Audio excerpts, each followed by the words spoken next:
1700 anos antes do nascimento de Cristo, numa terra distante, uma dinastia de reis selvagens dominava um povo denominado Shang. As lendas falam de sacrifícios bárbaros. Milhares foram mortos por decretos reais.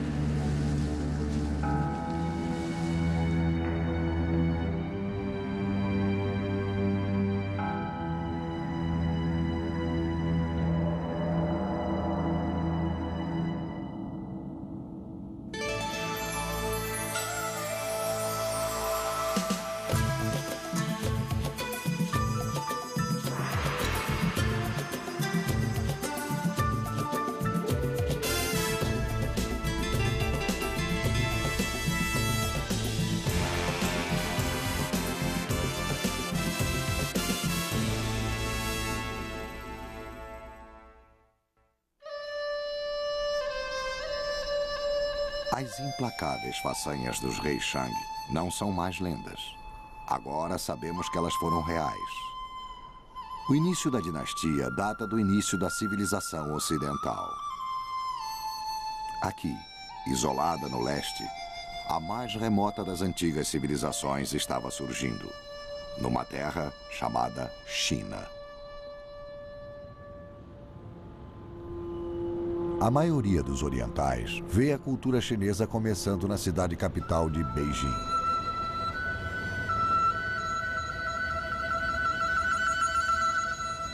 Aqui dentro desta cidade proibida, dentro destes muros, os destinos de incontáveis camponeses foram decididos por uma sucessão de poderosos imperadores.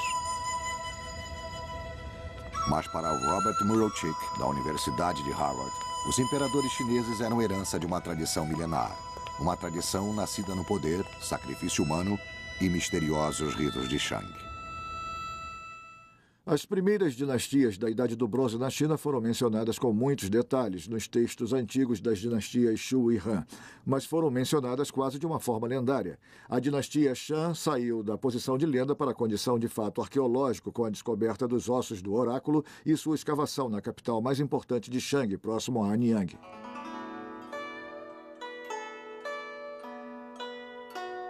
A cidade de Anyang fica a 482 quilômetros do sudoeste de Beijing.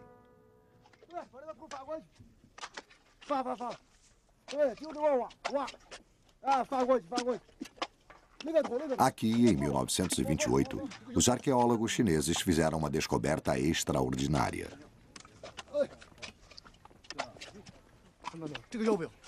Dentro da zona rural, os escavadores acharam um depósito de cascos de tartaruga.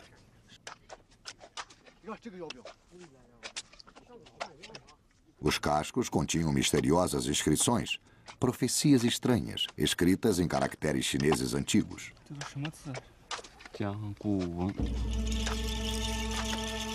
Após anos de pesquisa, o primeiro quadro da vida na corte Shang começou a surgir. Há 4.000 anos, os sacerdotes reais costumavam aquecer os cascos até se partirem e depois interpretavam as rachaduras, predizendo a aproximação de uma batalha, o nascimento de um príncipe ou o sucesso de uma grande caçada. Os cascos também listavam os nomes dos reis Shang. Reis que se pensava serem mitos, como o rei Arthur e sua corte, eram agora parte da história da China. A descoberta incentivou os chineses a prosseguir com a pesquisa.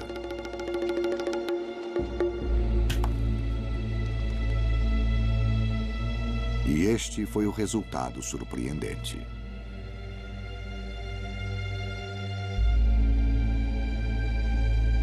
Os arqueólogos em Anyang descobriram uma série de mausoléus reais Shang. Nas passagens que levavam às tumbas, os escavadores ficaram surpresos com os inúmeros esqueletos sem cabeça. Os crânios foram encontrados dentro de santuários horrendos, arrumados de maneira misteriosa. Cerca de 1.300 anos antes do nascimento de Cristo, os reis Shang construíram um império, fundado no sacrifício humano. O incrível da religião Shang era a crença de que as ofertas de sacrifícios tinham que ser para as divindades ou espíritos ancestrais. Esta era a fonte de sua crença.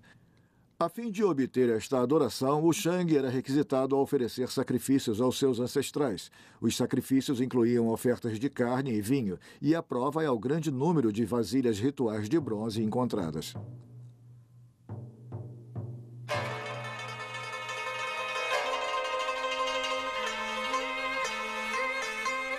Os Shang valorizavam mais o bronze do que o ouro. Nestas vasilhas, os reis ofereciam tributo a seu deus, e o controle sobre os recursos que cada bronze requeria era absoluto. Eles eram um símbolo do direito divino dos reis chineses, que anos mais tarde será chamado de o Mandato dos Céus.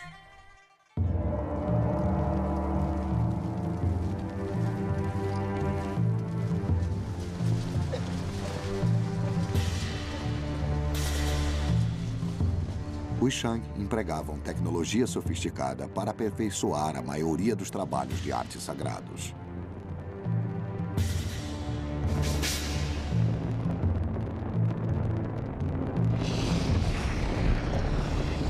Enquanto os artífices mediterrâneos ainda estavam começando a experimentar os metais, os chineses já haviam transformado a fundição do bronze em arte.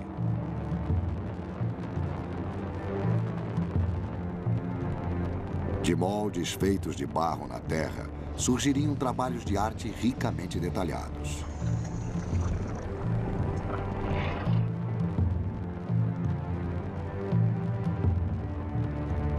Os bronzes Shang eram cobertos de símbolos de terror. Mas seus reis poderosos também eram capazes de intimidades.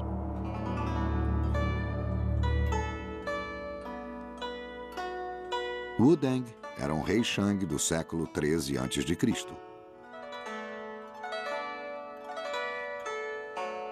Muitas de suas realizações, tanto militares quanto políticas, eram creditadas à sua esposa favorita, Fu Hao.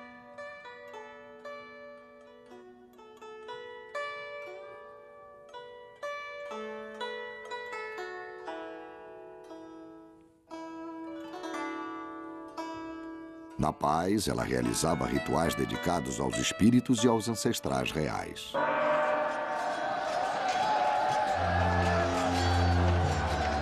Na guerra, esta notável mulher era o maior general Shang.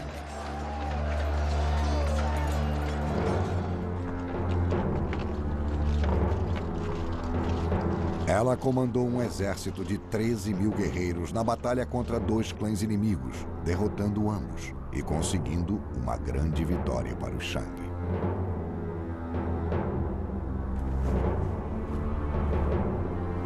De acordo com a lenda, quando Fu Hao morreu, o rei ficou arrasado. Chorou durante todo o funeral e lamentou a morte dela por toda a sua vida. Neste tempo, o reino que eles criaram pereceu junto com eles.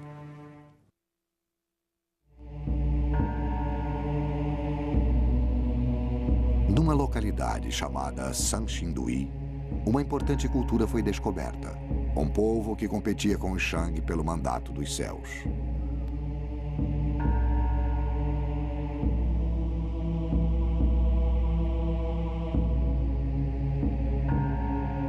Estas máscaras, Sanxindui, foram encontradas esmagadas em pedaços, parte de um ritual misterioso.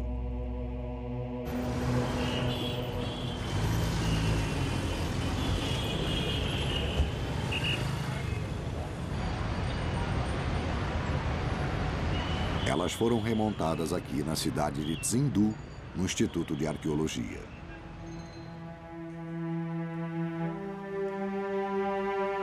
Mais de 5.000 fragmentos foram colocados juntos para recuperar este bronze de 8 metros.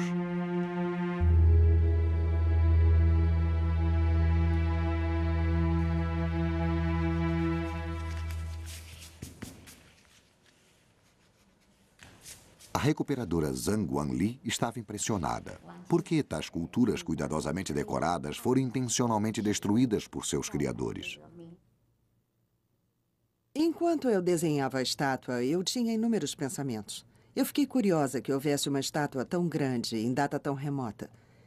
Eu também senti que era muito mistério quanto às máscaras e trajes. À medida que desenhava, mais eu sentia que estava lendo um livro de história sem letras.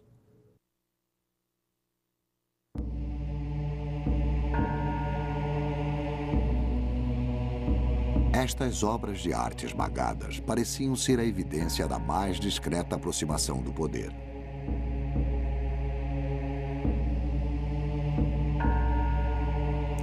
Enquanto os Shang arrancavam a cabeça dos homens para mostrar força e autoridade, ao contrário, os poderosos de Sanxindui conservavam a população decapitando as estátuas.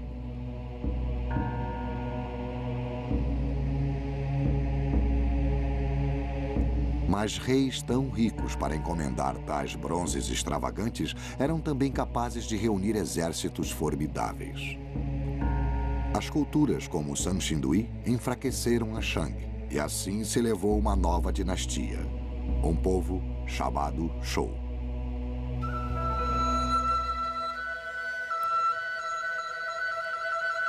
Milhares de anos antes de Cristo nascer, 300 anos antes da fundação de Roma, a cultura Shou floresceu.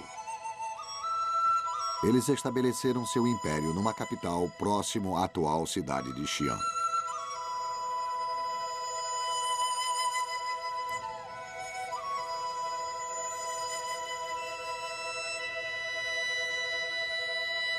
Aqui, o grande rei Wu garantiu sua dinastia criando o primeiro sistema de justiça da China para o povo comum. Esse bronze Shou mostra um traje jurídico antigo e a punição dada. A inscrição é interpretada pelo Dr. Han Wei, do Museu Histórico de Shanxi. Havia um homem acusado de difamar o patrão. O juiz ordenou que o crime fosse inscrito no rosto dele com tinta especial, mas a sentença foi reduzida para 500 pedaços de bronze e 500 chicotadas com cinto de couro.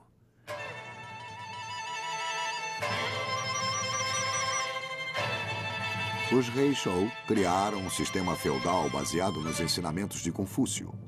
O rei era considerado uma figura paterna que distribuía aos parentes vastas extensões de terra. Logo, estes nobres criaram exércitos próprios e uma luta pela dinastia começou.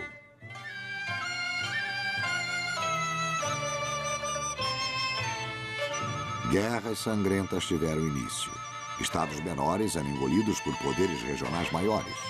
Os séculos finais do conflito, compreendidos entre os anos de 481 a 221 a.C., são chamados de período dos estados guerreiros. Um tempo quando os 7 estados mais poderosos lutaram pela supremacia. Exércitos de milhares eram recrutados da população camponesa. Grandes somas eram empregadas para treinar novos recrutas e desenvolver novas armas. A besta foi desenvolvida cerca de 13 séculos antes de aparecer na Europa. Esta arma chinesa era feita com um gatilho de mecanismo sofisticado.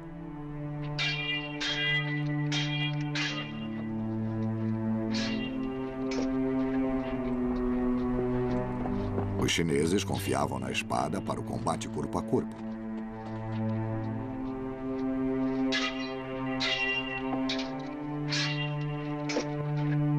Mas, quando tudo falhava, eles recorriam ao combate psicológico.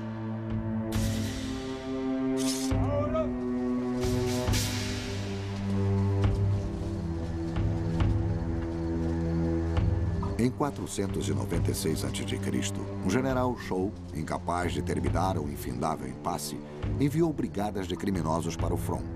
A escolha deles era simples: morrer pelas próprias mãos ou sofrer uma morte muito pior se recusassem. Enquanto as tropas inimigas tomavam as terras, a triste fileira de condenados apareceu.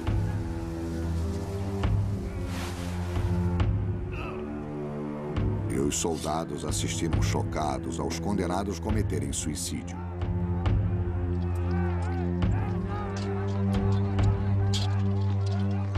Aquela diversão macabra permitiu que as tropas do general esmagassem o inimigo estarrecido.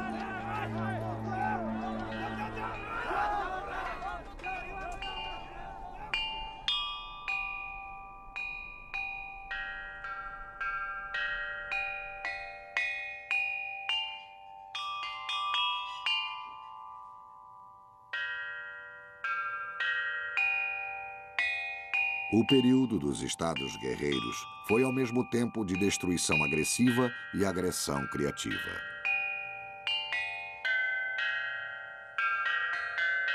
Dos saques, das conquistas, os soberanos conseguiam bronzes magníficos, inclusive grandes carrilhões cerimoniais.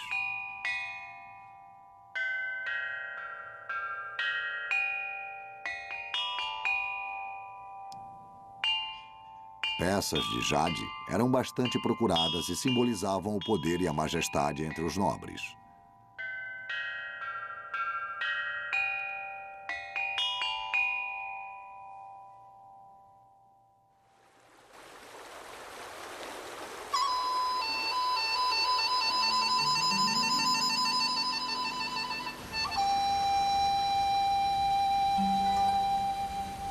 De todos os estados guerreiros, o reino Xin foi o mais desenvolvido. Desenvolveram a agricultura em grande escala, bem como uma poderosa força militar.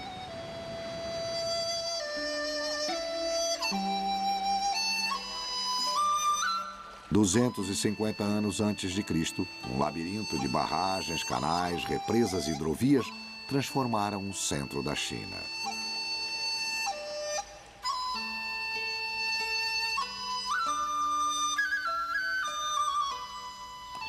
O rio Min foi desviado para a bacia do Shangdu, convertendo uma área do tamanho do estado de São Paulo em uma exuberante terra de plantio.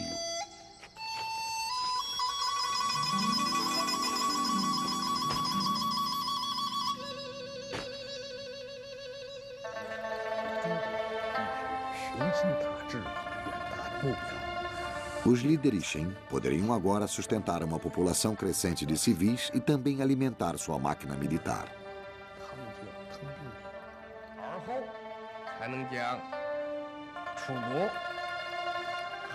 No final do terceiro século a.C., os ministros Xin convenceram o jovem príncipe de que os estados competidores eram agora dele por direito.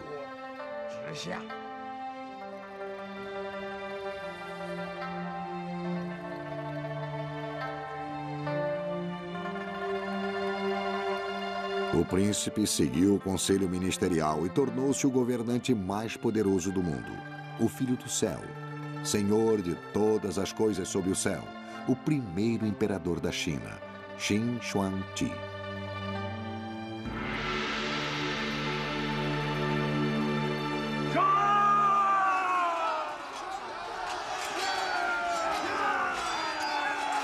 Com uma força de 500 mil de guerreiros, o exército Xin destruiu todos os rivais numa série de campanhas selvagens.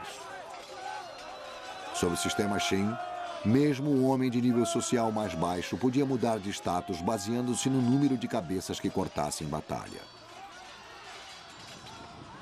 Em uma única batalha, 450 mil soldados inimigos foram capturados.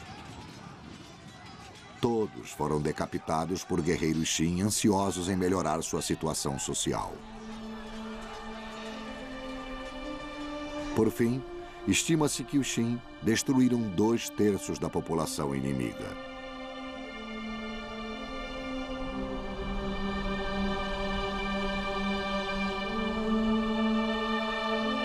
O primeiro imperador teve sucesso onde nenhum outro conseguira. Ele unificou a China. Mas a luta para isto preservar estava apenas começando.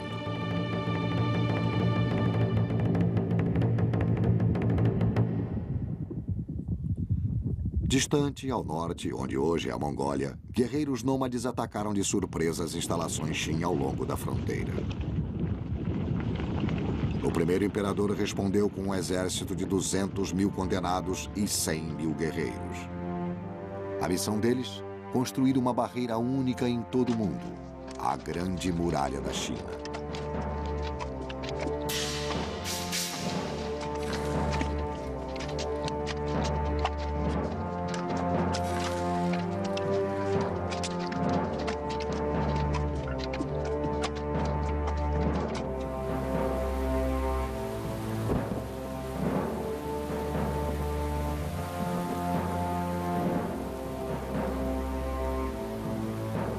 Durante 10 árduos anos, milhares de homens pereceram de abandono e fadiga.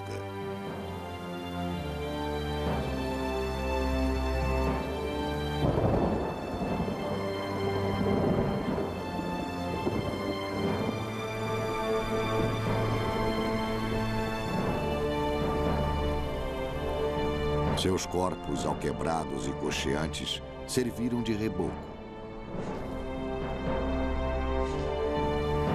Seus únicos túmulos, a muralha que consumiu-lhes a vida.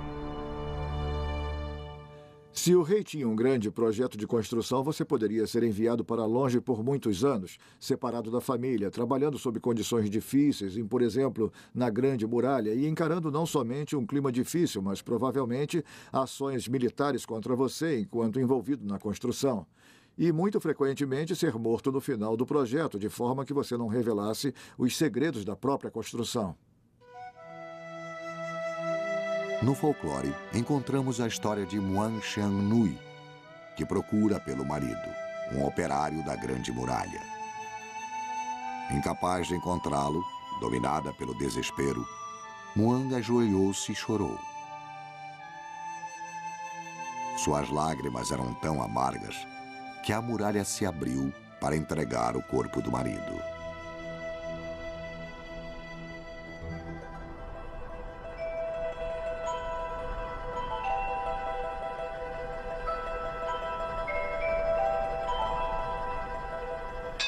A Grande Muralha da China foi um monumento ao poder dinástico. Ela se estendia desde desertos profundos a mais de 1.800 metros de altura. Partes da nova muralha ligavam barreiras construídas por dinastias anteriores para criar uma maravilha que se estende por mais de 4.100 quilômetros. É vista até pelos astronautas no espaço. A Grande Muralha representou tal ameaça para os invasores que a China tornou-se finalmente um Reino Unido. Os Qin consolidaram a China em 8.000 quilômetros de estradas e um programa generalizado de padronização. Até mesmo a largura do eixo das rodas era fixada. Os viajantes eram obrigados a ter passaportes.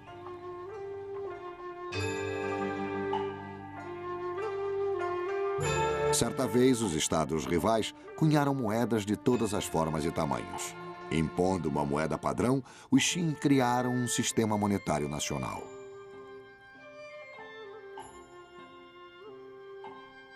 Também a língua escrita foi padronizada, permitindo que os éditos do primeiro imperador chegassem rápida e facilmente aos pontos mais distantes de seu reino. Mas o idioma é também um veículo de ideias e opiniões. E em seus escritos, até mesmo estudantes e historiadores reais começaram a criticar muitas das ideias do imperador Qin como um rompimento perigoso com o passado.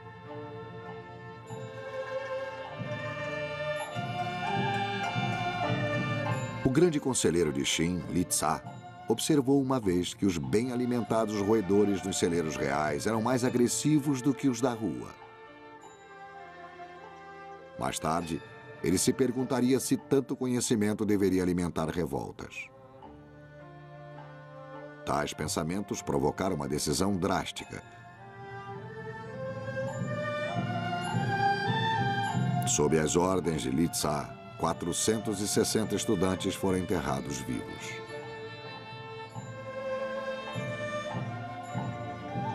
Inúmeras coletâneas de histórias, poemas e pensamentos foram destruídas. A civilização que deu ao mundo papel e tinta deveria também liderar a primeira queima de livros. Mas a oposição a Xin apenas se intensificou. Após 3 tentativas de assassinato, Xin recolheu-se numa cidadela fortemente guardada. O primeiro imperador da China tornou-se obsessivo na procura da poção mágica para livrá-lo da morte.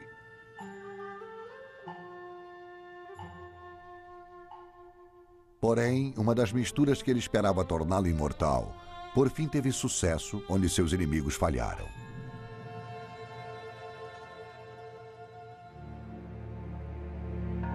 Xin morreu em 210 a.C.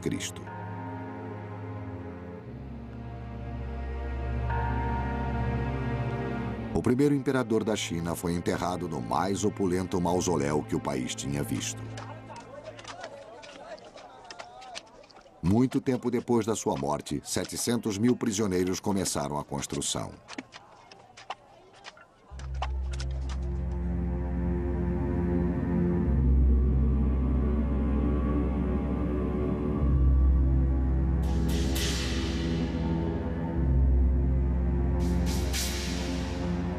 Dizem que joias preciosas adornam o teto da tumba imitando o sol, a lua e as estrelas do céu da China.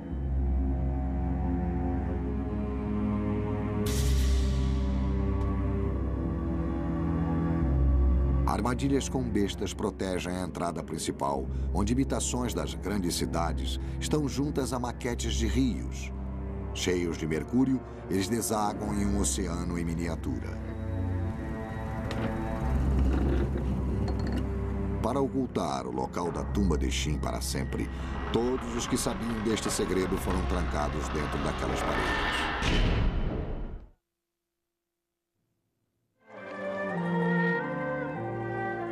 No ano de 206 a.C., uma nova dinastia chamada Han subiu ao poder. A esta altura, no primeiro século a.C., a dinastia Han era igualada em poder somente ao Império Romano.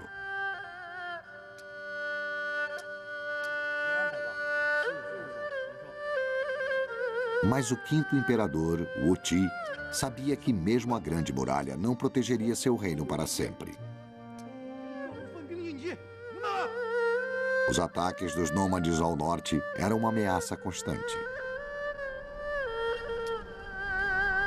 Wu Ti acreditava que o segredo para bem governar era uma hábil diplomacia em vez de batalhas. Sua arma secreta, um conselheiro diplomata de confiança chamado Xiang Shen. Wu Ti enviou Xiang Shen ao norte numa missão de paz, numa tentativa de fazer uma série de tratados inteligentemente planejados para colocar o inimigo dos Han contra o outro.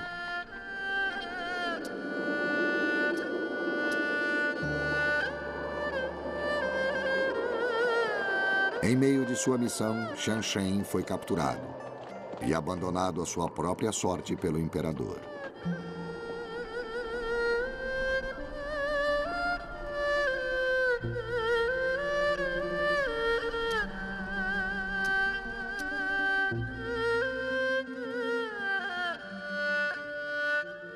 Dez anos mais tarde, um velho apareceu na corte de Wu Ti.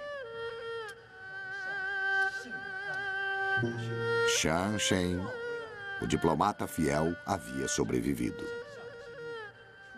O servo corajoso contou sua odisseia de 10 anos, inclusive uma descoberta fabulosa que ele fez em suas viagens. Xiang Shen havia escapado de seus inimigos e viajou para o oeste, até o Afeganistão. Lá, para sua surpresa, ele encontrou mercadorias chinesas sendo vendidas em todos os mercados. Os comerciantes estavam levando os produtos chineses a todas as fronteiras conhecidas do mundo. Entre eles, um produto precioso, um tecido chamado seda.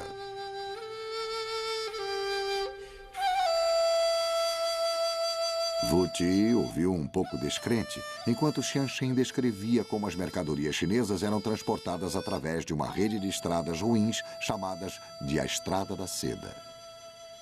Atravessando a China através da Pérsia até o Mediterrâneo, a rota comercial cobria cerca de 6.000 quilômetros. Fardos da fina seda chinesa eram vendidos nas ruas do Império Romano.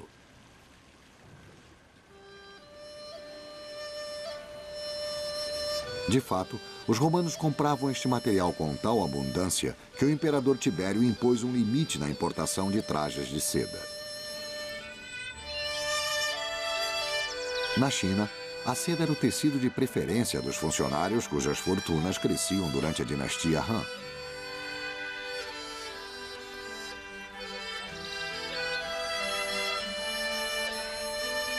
Indícios do estilo de vida dos soberanos Han estão revelados na cidade de Changsha, no sudeste da China.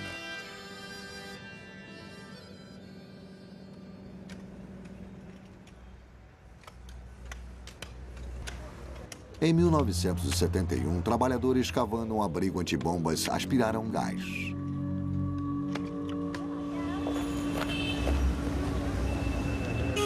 Aquele dia mudou a vida do Dr. Xiong Xuanxin, diretor do Museu da Província de Hunan, em Changsha. Quando os operários paravam para fumar um cigarro, o túnel começava a vomitar uma fumaça azul. Os operários pensaram que a fumaça vinha de fantasmas e correram até nós. Nós descobrimos que o gás era orgânico e vinha de uma tumba de madeira bem conservada.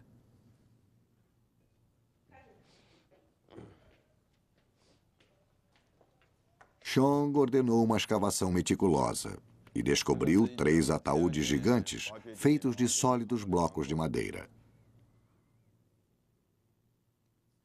Estes ataúdes eram usados por nobres antigos. A madeira não era cortada por serra, era quebrada em pedaços. Estes ataúdes estavam enterrados no solo há mais de 2000 anos. Havia também muitos objetos no interior deles.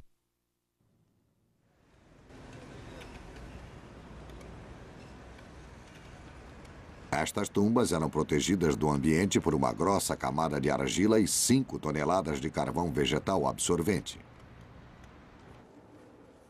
Dentro havia os restos mortais do primeiro-ministro de Changsha, a família dele e uma quantidade impressionante de objetos luxuosos. Enquanto o túmulo guarnecido de joias do imperador Qin permanece uma lenda, a grande prosperidade descoberta em Changsha era real.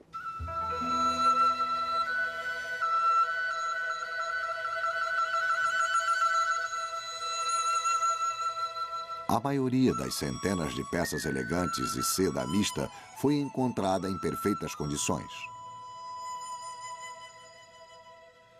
Este véu transparente pesa 56 gramas. É um testemunho da incomparável obra artística dos Han.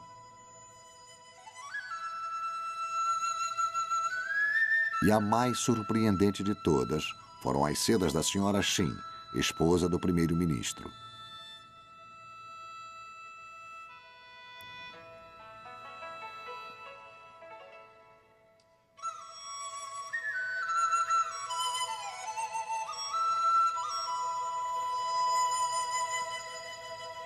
Tecido em seda é de uma fragilidade semelhante à própria senhora Qin. O retrato de uma mulher velha e doente apoiada numa bengala. Pesquisadores agora sabem que o estilo de vida da nobreza Han, apesar de opulento, não era saudável. Restos encontrados nos túmulos revelavam uma dieta rica em carnes e frutos do mar.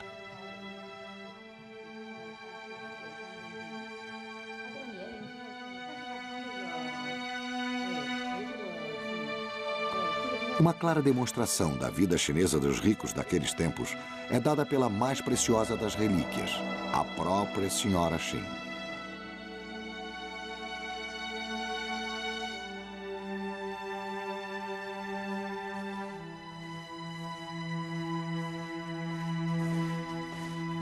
Enterrada por 21 séculos, ela apresenta poucos sinais de decomposição. A pele, empanturrada em vida, ainda permanecia macia e flexível. Os pesquisadores chineses podiam agora fazer um perfil médico moderno da classe dominante dos Han. O Os pulmões da senhora Xin estavam tomados pela tuberculose. Possuía parasitas intestinais. E uma ruptura na coluna explicava a bengala para andar. Mas o que realmente matou a senhora Xin, e sem dúvida a maioria da classe alta de Han, foi uma aflição comum para todos nós hoje em dia.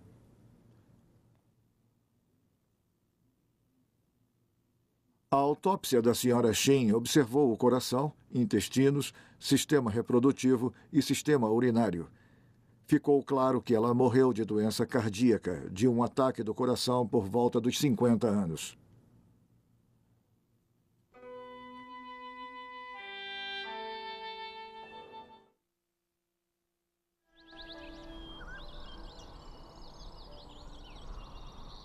Para entender a magnitude do seu poder e riqueza, devemos retornar ao tempo do primeiro e grande imperador chinês, o imperador Qin.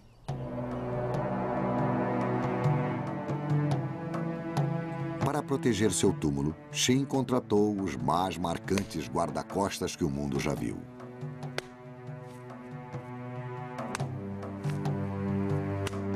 Ninguém sabe quantos artesãos trabalharam nesta surpreendente façanha, mas estima-se que foram milhares.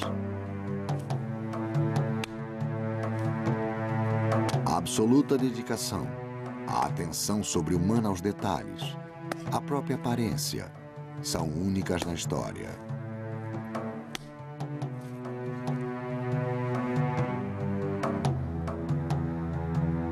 Sob ordens secretas, uma grande quantidade de súditos e artesãos trabalhou durante décadas para criar uma escolta para levar o imperador ao céu.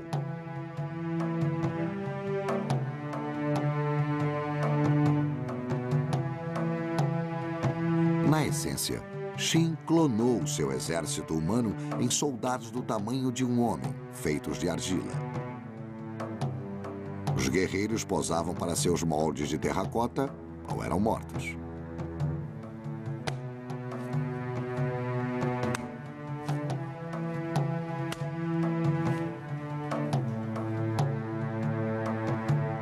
Mas este grande exército, criado à sua própria imagem, era destinado à defesa.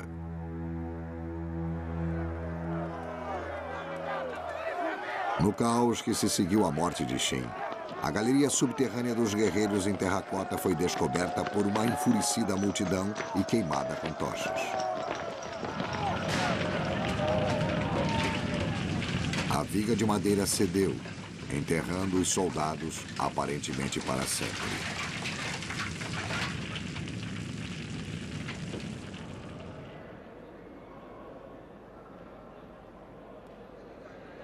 Por 2 milênios, o grande exército de Qin permaneceu perdido, até que em 1974, uma descoberta assombraria o mundo.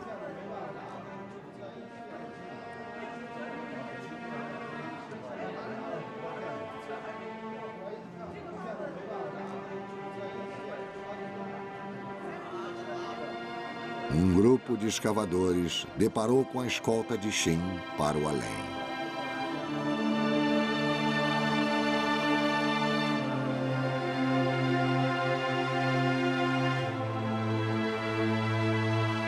Estas estátuas, no local chamado de Cova 1, são apenas pequenos exemplos do exército de terracota.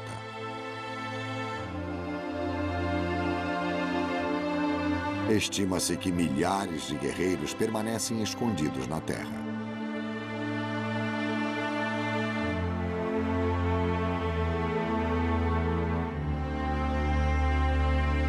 Libertas de sua prisão, as legiões de Qin provocam a imaginação mundial.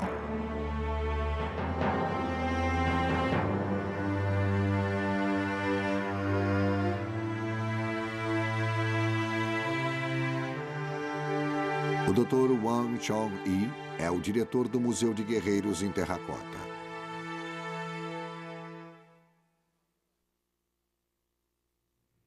Eu vim aqui assim que os guerreiros de terracota foram descobertos por alguns camponeses que cavavam uma fonte. Quanto mais escavavam, mais coisas apareciam. Mais de 6.000 cavalos e soldados em terracota foram encontrados na cova número 1. Nos reunimos e começamos a beber para celebrar a nossa alegria.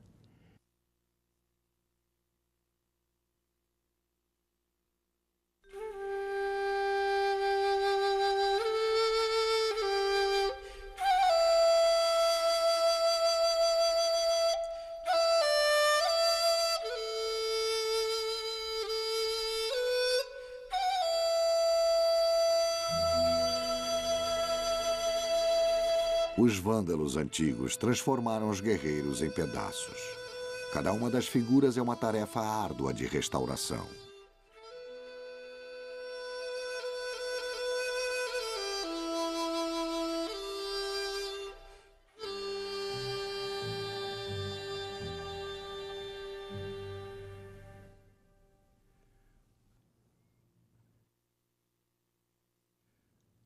As esculturas são muito reais. Você vê o detalhe do cabelo penteado para trás com uma trança destacada no alto da cabeça.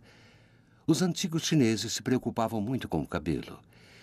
De acordo com os registros das leis, se você estava num treinamento com espada e sem querer cortasse o topo do cabelo de um soldado, você era preso por muitos anos.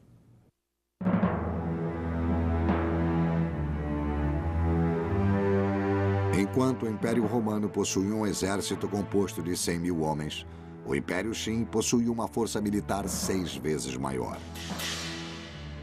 As réplicas dos guerreiros de Xi'an revelavam a aparência de uma tropa Qin em combate. As estátuas foram enterradas em posição de combate, dando aos pesquisadores uma breve amostra da dinastia em marcha. A cova de terracota tem um formato retangular. À frente está a primeira linha do esquadrão de batalha. O corpo principal é formado por 38 colunas. Há uma coluna guardando cada lado e uma fileira de guardas na retaguarda olhando para trás. A organização é igual à de uma grande rocha. Quando os Qin atacam, os inimigos são esmagados como ovos.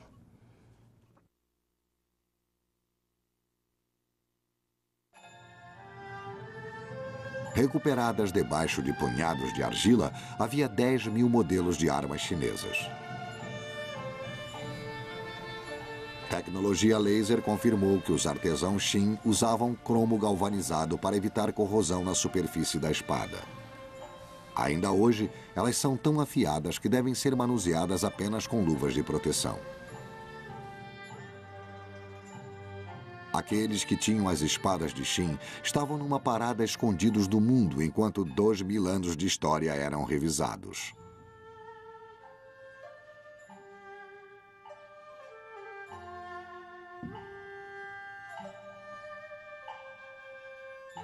Mais de 200 imperadores sucederam a Qin, dominando a China até os meados do século XX.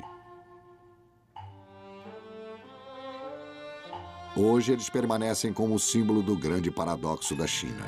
Uma terra onde os ciclos de caos fizeram nascer maravilhas e criações que enriqueceram o mundo.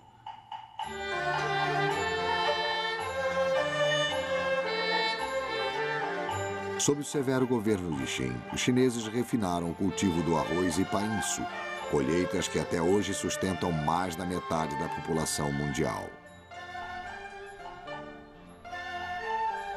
Durante o período dos Estados Guerreiros, os exploradores de Jade vasculharam o deserto guiados pela primeira bússola primitiva do mundo. Sem a bússola chinesa, sem a invenção do papel e da tinta, sem o apuro com os mapas e a invenção do leme dos navios, os descobrimentos europeus no Novo Mundo seriam impossíveis.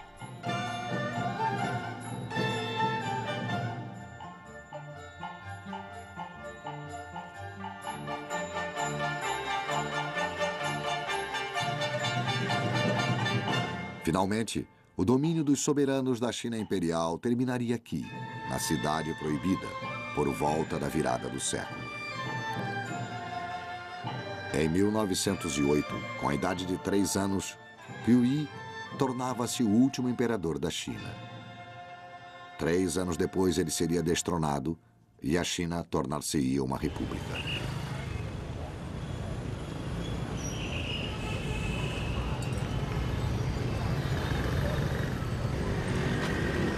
Alguns argumentam que a tradição chinesa dos líderes poderosos, na verdade, nunca acabou. E que muitas incertezas podem brotar neste século.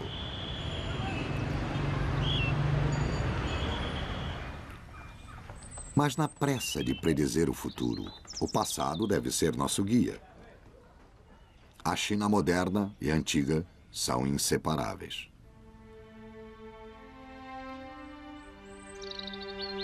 Com o passar de 4.000 anos, enquanto outras civilizações se acabaram e desapareceram, a chinesa continuou a se adaptar e sobreviver.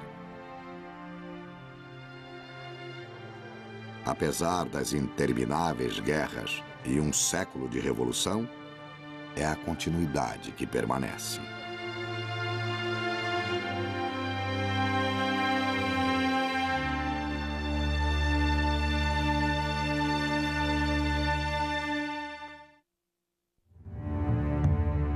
Versão brasileira Audio News.